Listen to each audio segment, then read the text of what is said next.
Merry greetings, everyone, and welcome to a countdown of my top 10 personal favorite episodes of Gargoyles. Reasons for these episodes include overall story, maybe just for certain moments, overall concept, or even art style and animation. Some of these picks might even be a little controversial, and it's fine if you disagree with me, as this is all just in good fun. With that said, let's begin.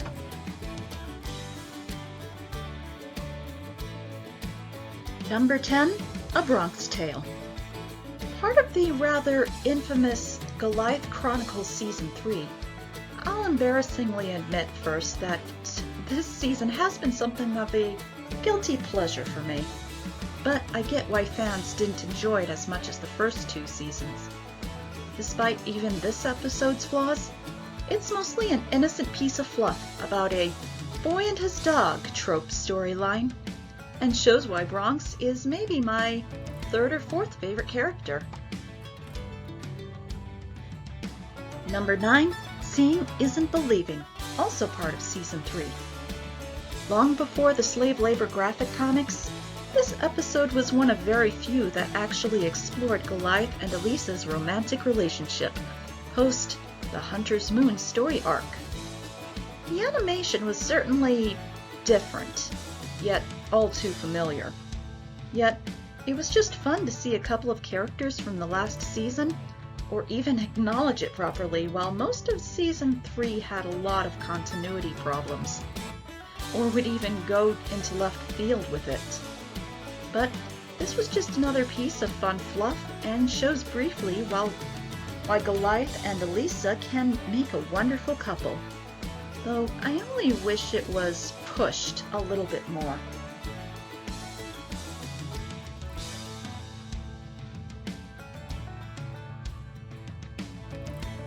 Number 8, Avalon, 1 through 3. The more somewhat lighthearted of the multi-parter story arcs, you get to see what happens with familiar characters from the past, as well as new gargoyles, and the Wyvern clan has a future with a new generation. Plus, just visiting one of my all-time favorite mythological locations, and even the introduction of King Arthur into the show.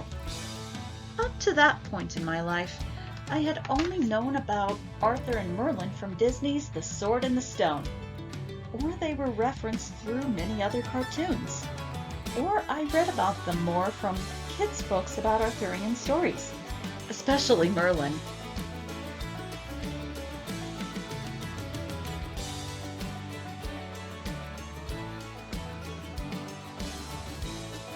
Number 7, Bushido.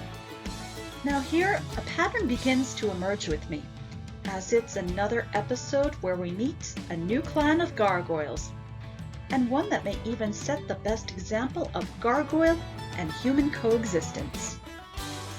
It may also be one of the most popular among fans, the clan I mean, as well as the potential for storytelling with such rich Japanese mythology and the simple yet interesting designs of the clan.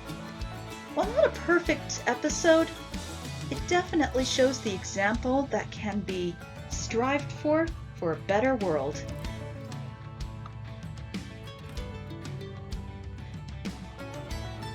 Number 6, The Hound of Ulster. Now, I'm of Scot-Irish heritage, and this episode just made me glad Irish mythology was touched on, as it's really underrated, even in the 1990s.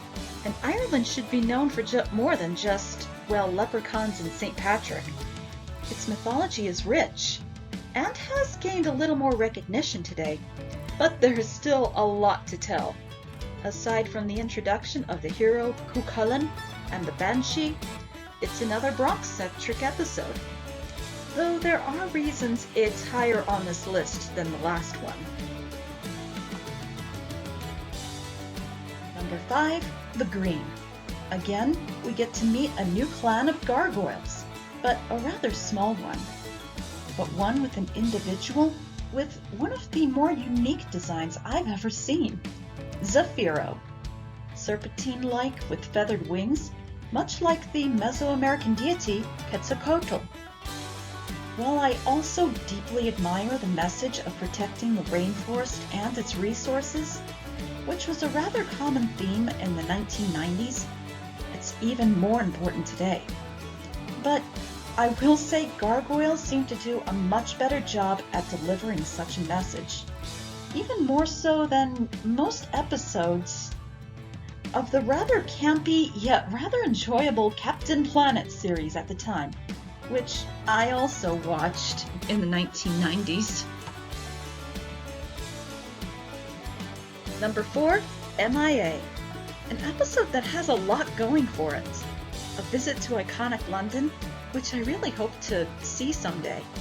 Time travel to World War II, and the first new clan of gargoyles we get to meet. A clan that's actually my favorite, outside the Manhattan clan that is. Not just for the location, but for their designs, as they're the most unique to me. They are based on heraldic animals. Like, one can just take their favorite animal, real or fantasy, and become a gargoyle of English heraldry. But aside from the clan, it's primarily a Goliath-centric episode, and we get to see his heroic battle prowess again. And during World War II of all places. Now Griff's characterization, it also makes him easily a fan favorite, me included. Though I love Una's unicorn design just because I've always loved unicorns as a little girl, and I still do.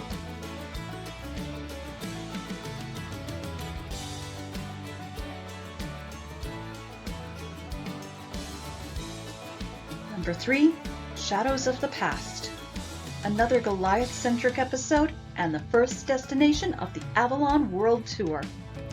It's kind of like an epilogue, or a full circle kind of episode, as here, he faces his past.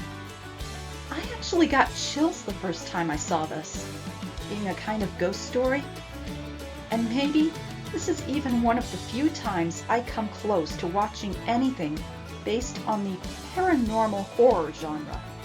Plus, like MIA and The Green, it has the most fluid and beautiful animation in the series, even though a lot of episodes are beautifully animated.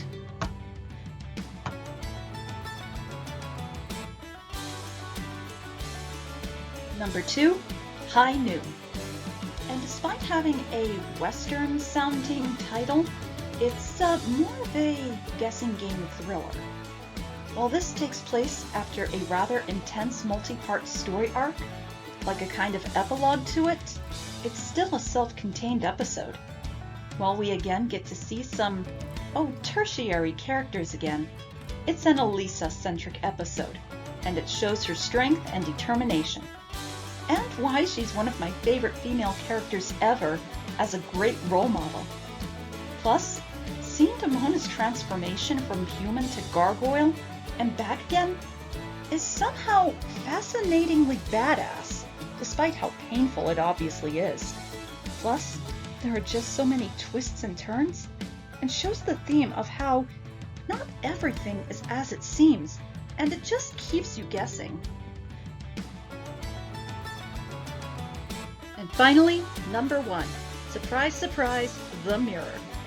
Already a fan favorite, which may be pretty self-explanatory. But I'll just give brief reasons for why it's my favorite. Otherwise I could go on, and this video will be twice as long. Firstly, the introduction of the third race, or the Fairfolk, or the Fae as they're known in the fandom, which just shows a growing knowledge and inclusion of so much mythology and folklore from around the world.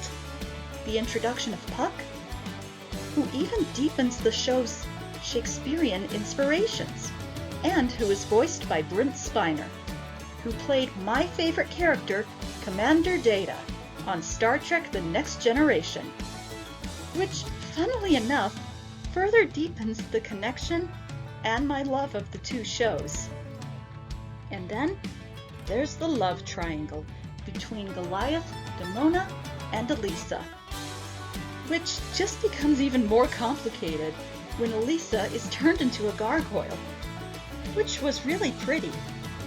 but probably could have used a bit more detail and design, in my opinion.